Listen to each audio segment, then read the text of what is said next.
My name is Ben, and I'm an English student. This is my story. I want to tell you about my life in London and introduce you to my amazing teacher. You can read my story and learn English with me. The first conversation it was a beautiful spring day, and I was traveling on a train. Two ladies were sitting opposite me. I decided to try and speak to them. I said a few simple sentences in English, and they understood me. I continued talking slowly, even though I didn't know many words. But I managed to have a simple conversation with them. I told them that I wanted to learn English, and they were happy to hear that. They said they were from England and were traveling home from a conference. We talked for about 15 minutes. Then I thanked them. They gave me their address and phone number and said I could visit them in England if I wanted to. After saying goodbye, my journey in learning English truly began. After this conversation, I decided to work harder on my English. I translated texts and watched English movies. I worked on my English for 3 hours almost every day. After 8 months, I could speak quite well. It was great, but I wanted to learn even more. So I decided to go to London to study English there. Meeting the teacher in London, I chose a very good school. My first class was on a Tuesday. I met my teacher and the other students. My teacher was a young lady who was very nice. Before starting the lesson, she asked everyone for their names and where they were from. She also asked us how we had studied English before and what we thought was the best way to learn. I told my teacher that I liked translating texts and songs, but I didn't know the best method to learn English. Our teacher said she would teach us a very effective method based on using the language.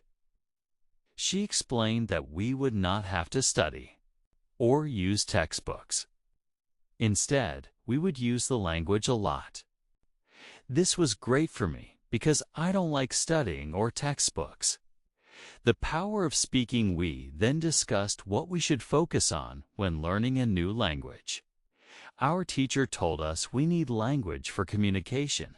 It helps us share and understand ideas. Therefore, the most effective way to learn a new language is to use it to exchange ideas. That's what we will do in our course, she said. We will speak most of the time. When you were a child, you spoke your native language a lot when you learned it. So you should speak when you learn English as an adult. She explained that many students spend too much time trying to remember new words or learning grammar rules, but they don't actually speak English. They study about the language, but don't use it much. Of course, you need new words and grammar, but you don't actually have to study, she said. During this course, I'll show you the simplest and best way to learn new words and grammar. I liked what our teacher said. Class continued, and we spoke about our hobbies and what we do in our free time. We talked in pairs or with our teacher. It was nice. We spoke for the whole class. I really liked it and looked forward to the next class. The best way to learn new words. I went to school again on Wednesday. One of the students asked an interesting question. What's the best way to learn new words? Our teacher said there are many ways, but the best method is reading. She explained that people who read when learning a new language learn twice as fast as those who don't. It's good to read for at least 35 minutes every day. She told us how to get the most benefit from reading. Read a text that is interesting to you. It's important that you enjoy the book, whether it's a story or has useful information for your job or hobby. Don't read a boring text. Read a text where you already know most of the words. When you don't know many words, you can get frustrated. You always want to enjoy everything you do while using English.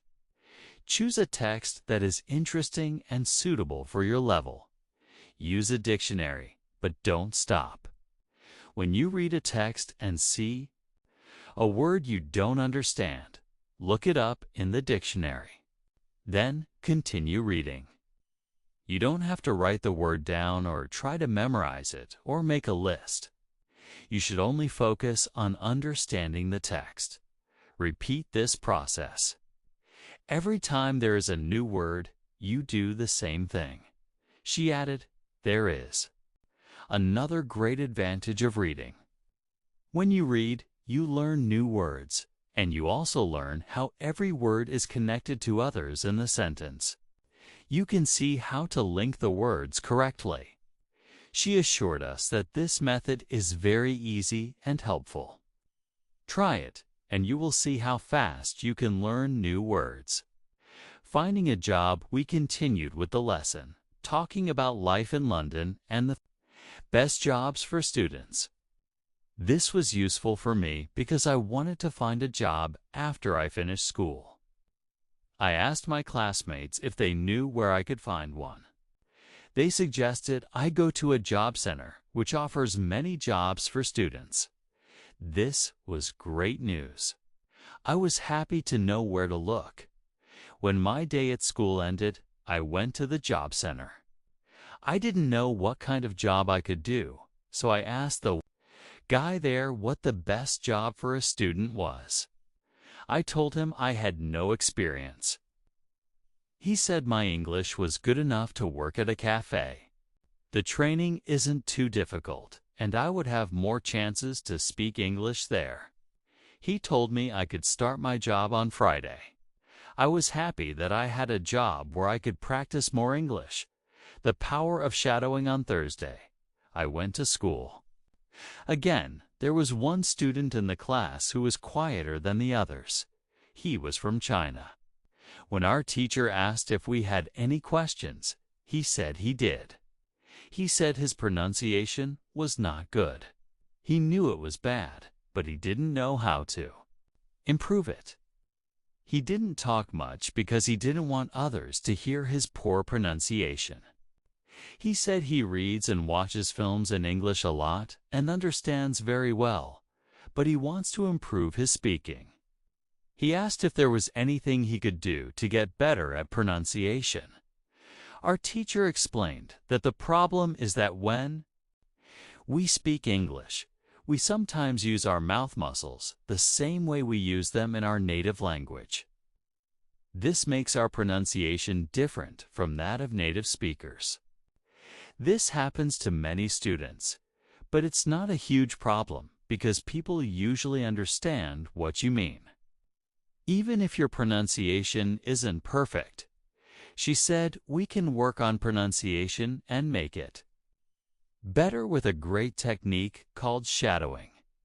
The technique is very simple. When you do shadowing, you simply copy the sound you hear.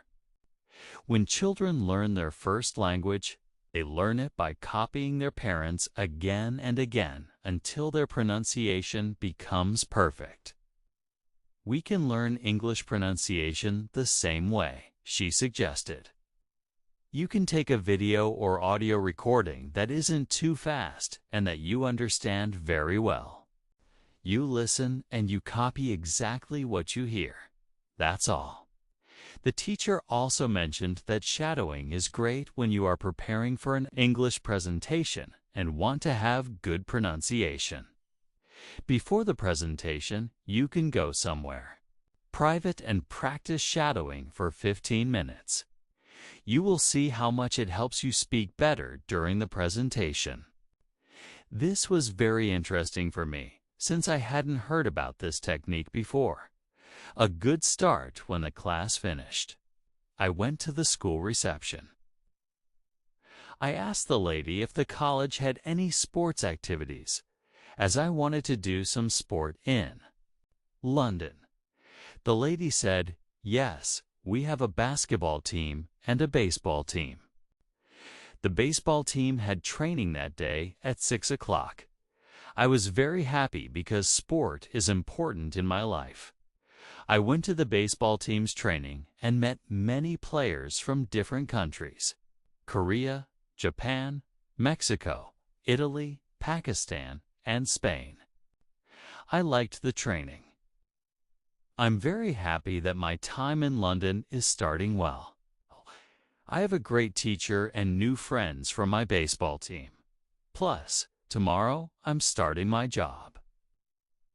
That's a very clear and engaging story, Ben. You're learning quickly and putting great strategies to use.